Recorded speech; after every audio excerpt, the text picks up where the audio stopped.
It is the weakness in tax yield which explains why the Minister is having to borrow nearly €5 billion in order to finance what is by modern standards a very limited social welfare package, almost no improvements in public services and an anemic tax package.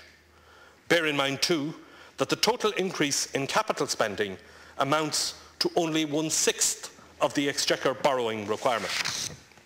Let us look also at how little is being achieved from the projected rise in current spending of 8.2%. In any other advanced economy, an 8% increase in spending would yield major improvements in public services. Here we are getting virtually none. Of the €5 billion increases in gross current expenditure, only 15% takes the form of improvements in non-social welfare services. The total budget for service improvement in health amounts to just 6 days of spending under that heading. These wounds are self-inflicted. For some time it has been clear that significant imbalances have been developing in the Irish economy, particularly, but not exclusively, in the property sector. The housing boom brought a welcome and necessary increase in housing stock and a strong increase in employment in the construction sector. It also resulted in an over-reliance by both the economy in general and the Exchequer in particular on the construction sector. The key to managing this threat was house prices. The boom was driven by spiralling house prices, which drove profits and drew in more and more workers and material into the construction sector.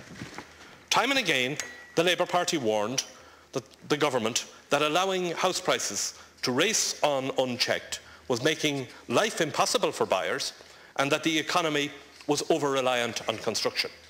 But the government refused to listen. Almost 2 years ago, the banks moved to curtail their exposure to land speculation by cutting down on loans for the purchase of development land. It was also clear from the planning permissions data that developers were starting to stand back from the market. The total number of new housing units for which planning permission was granted peaked at nearly 76,000 in 2005, but fell to 60,000 in 2006, a fall of over 20%. The downturn in the housing market was being well flagged, but the government did nothing. The inevitable has now happened. The housing market has stalled. The ESRI, Permanent TSB Index, reports an average decline in house prices of 4.9% since the beginning of this year and 1.3% in October alone. Anecdotal evidence suggests far more significant falls in some areas. But that is only part of the picture. As anyone trying to sell a house will tell you, the volume of transactions has collapsed. Houses and apartments are simply not selling. Many potential buyers are standing back from the market, waiting to see when prices will stabilise, which in turn is making it even less likely that they will. Of course, interest rates have had a major impact, but the abrupt slowing of transactions in the housing sector is directly related to uncertainty with regard to prices. And the fact that rents are still increasing is direct testimony to the strength of the underlying demand for housing. What caused the fall in prices and the collapse in transaction volumes? A number of factors have come together, including general economic uncertainty, the rise in interest rates, and the government's ham-fisted handling of the stamp duty issue. Stamp duty, and particularly the accelerator built into it, was allowed to go unreformed for years, so that as house prices increased, it became inevitable that stamp duty would eventually act to choke off demand, not gradually, but rapidly. It was within the government's power to reform stamp duty, but they didn't do so. Instead, it was a government minister, Michael McDowell, who first opened up real uncertainty about stamp duty and started the phenomenon of buyers withdrawing from the market. At that point, it was right to be concerned about a cut in stamp duty causing an acceleration in prices. But once the market had come to a halt and transaction volumes had fallen off, the time was right for significant reform. The reform brought in by Minister Cowan after the election was too little, too late, and was itself badly constructed.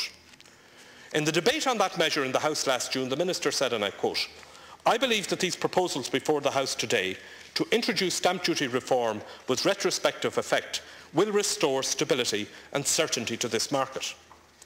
Now he has decided that he needs a second bite at the cherry. Quite frankly, it is a stunning admission of incompetence for a finance minister to have to revisit a capital tax of this sort twice within 6 months. None of this was necessary. Time and again, the Labour Party called on the government to address the spiral in house prices through a number of measures, including intervening to limit increases in the price of building land. Fianna Fáil absolutely refused to do so. Now house prices are falling and buyers have withdrawn from the market, with the result that the number of units being built has also dropped dramatically. There has been a corresponding impact on the level of economic activity, with 1% being knocked off the rate of growth for every 10,000 fewer units being built. It is that failure of economic management which has led us to this budget. It remains to be seen whether the changes announced yesterday will have the desired effect.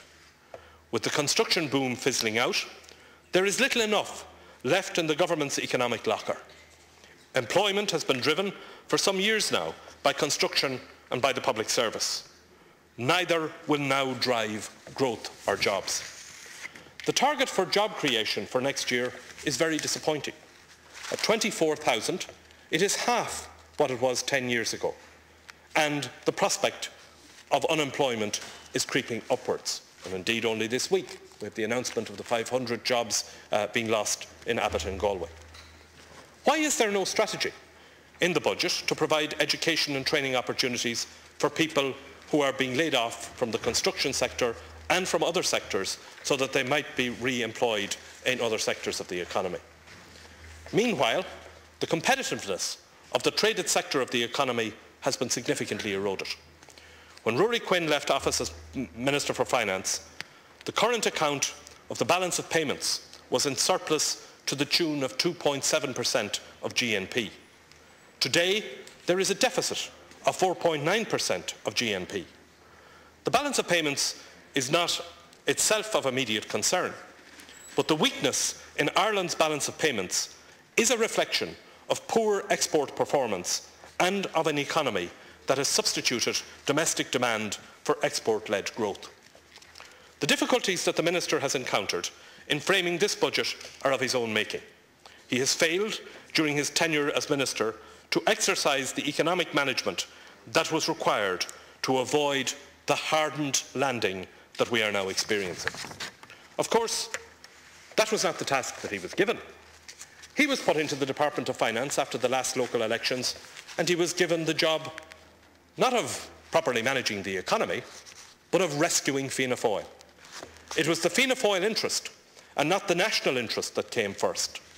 The damage done to the economy extends beyond the usual cynicism of spending before an election and cutting back afterwards. Through his failure to exercise basic economic management, we have been left with serious imbalances in the economy, the correction of which will cause unnecessary and in some respects severe pain.